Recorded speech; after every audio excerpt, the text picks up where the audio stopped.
Why does dessert come last in your meal? Whoever made the practice of saving dessert for last was a genius. Let me explain. When we are starving, we generally reach for the tastiest available food, usually something sugary or carb heavy. However, eating our meal in the wrong order takes our body on a exhausting ride instead of making it feel better.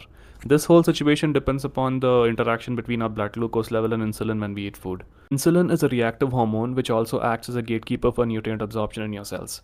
Your pancreas secrete insulin based on necessity or sometimes in bulk during a panic response. So, by changing in what order the food arrives in your body, you can also change the insulin response in a way. Here's what happens in your body depending on what you eat first.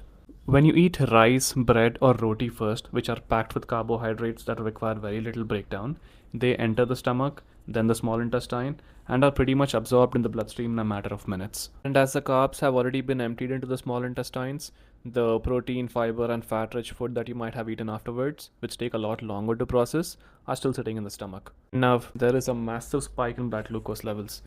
And so, as a response, your pancreas starts panicking and pumps in a huge surge of insulin to help bring the glucose levels back to normal.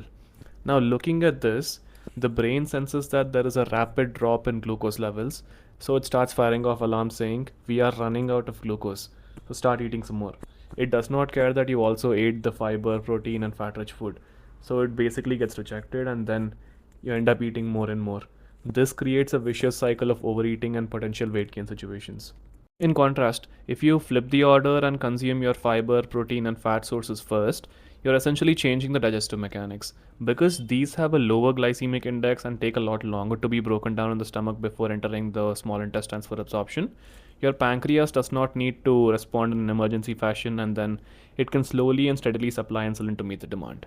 Once the slow moving mix of protein, fat, and fiber enters the small intestines, it creates a gel like mesh on the walls, which slows down all absorption. This also triggers the release of powerful satiety hormones like CCK and GLP-1 to signal your brain to tell you to stop eating. By the time you finish eating your carbohydrates, or in this case your dessert, it'll have to join the slow-moving line that makes absorption a lot more slow and steady. So yeah, eat your dessert last to make sure that your tongue and tummy both enjoy the sweet treat without having to go through this metabolic roller coaster.